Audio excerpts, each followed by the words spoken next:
Амьдралын жишээ. Капитан Ийзийн олзлогсод. Муур багшийн хичээлийг 3 амтан уймулж байлаа.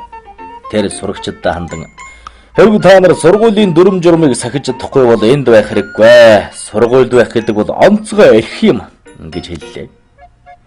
Элбэнх, Танк, Тимбой, Шан гамт Лүлү нар хичээлдээ эргэн суухын тулд эцэг эхээ сургууль дээр авчрах хэрэгтэй боллоо. Уймуулагчдыг сургуулиас хөөжээ. Гэвч Танк, Тимбой, Лүлү нар үүнд ёор санаа зовсонгүй. Тэдний хувьд хэрэг тарих нь тийм ч том асуудал биш байж. Үнэн хэрэгтээ гэртээ эр тарьж цагийг илүү сонирхолтой өнгөрөөхийг хүсдэг байжээ. 3 сахилгагүй этгээд сургуулиас гарч ирж байгаа хүүхдүүдийг уймуулахар шийджээ. Сармөгчин Лүлү том модны дэргэд хэвтээд "Би өвчтэй байгаа дүрсгэн" гэж хэллээ. Энэ нь хүүхдүүдийн анхаарлыг татаж зогсоох арга юм. "Хай том сайн" гэж Тимбой модууд авирангаа хэллээ. Танк "Би энэ бутны ард нууглаа. Хүүхдүүд Лүлүгийн дэргэд ирэхэд хоёулаа дээрээс нь үсрээ" гэлээ. Хэдэн хормын дараа хүүхдүүд явж эхэллээ. Лүлүд юу тохиолдсныг харахаар гүйлдэн ирсэн хүүхдүүдийн дээрээс Тимбой үсэрч Танк бяцхан 2 хүүхдийг шүүрэн авлаа. Тимбой Танк 2 хүүхдүүдээс мөнгө, чихэр дээрэмдхийг Лүлү хараад учир зүггүй инээж байлаа. Алекс хэмээх том сурагч Лүлү инээж хүүхдүүд орилдохыг сонсоод гүйж очлоо. Алекс хүүхдүүдийг тэдний гараас салган авчээ. Тэд Танкын нүүрлүүн харахад Лүлү, Тимбой 2 элбэнхийн ард нуугдлаа. "Та гурвыг энэ бяцхан амьтад руу дайрахыг хараад залхаж байна" гэж Алекс хашгирлаа. Тэгээд "Энэ бол сүүлчих шүү. Хэрв та нар энэ байдлаа зогсоохгүй бол шийддэг газарт нь хэлнэ. Тэгвэл та нар маш хүнд байдалд орно гэж мэдээрэй" гэлээ. Алекс 3 этгээдтэй ярилцаж дуусах үед нэгэн хачин тойт тэдэн дээр ирлээ. Тойтны нэр Капитан Ийз бөгөөд өөрийн далайн усан онгоцондоо туслагчдыг хайж яваа гэв. Гэхдээ түүнд амьтдыг энгийн аргаар ажилд авах төлөвлөгөө байсангүй. Маш залтай төлөвлөгөө зохиож амархан олз хайж яваа нь энэ юм. Энэ үед Алексийн толгойд Капитан Ийзийн талаар сэжигтэй бодол төржээ.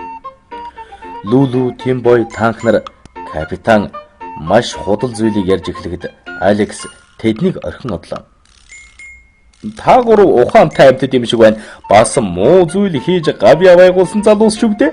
Надад далайд аялах усан онгоц бий. Хэрв надад туслах юм бол би та нарыг амралт зугаа цэнгэлийн арал дээр хүргэж өгөх болно" гэлээ. Тэгэхдээ үл бүтгэгчдэд гоёмсог сайхан амралтын газрын тухай хуурамч зураг үзүүлсэн юм. Тэд капитаны хуурамч үгэнд амархан итгэж Ийз хаан тулсдах хамгийн амархан ажилчдыг олж авлаа. Лүлү, Тимбой, Танк нар усан онгоцонд суух болсондоо баяртай байлаа.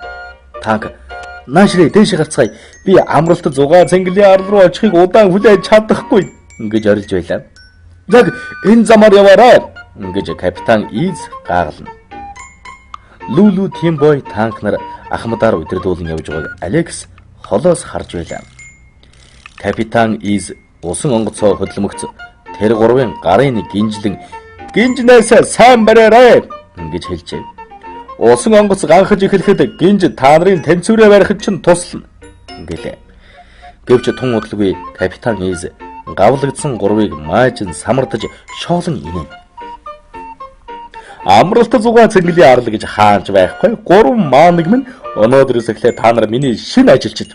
Миний хийгээсэн болгоныг хийх ёстой. Тэгвээс та нар дахиад хязгаарч өөрсдийн их газрыг харахгүй" гэж лойрчин тот инээсээр байлаа. Харин Танк, Лүлү, Тимбой 3 уйлж эхэллээ. "Охид хөвгүүдээ, бидэнд сайхан зураг үзүүлж амархан амьдрах тухай түүхийг ярьж өгөх гэсэн хүмүүс олон байдаг. Тэд биднийг зөв замаас татаж гаргахын тулд ямар ч хамаагүй аргуудыг хэрэглэх болно.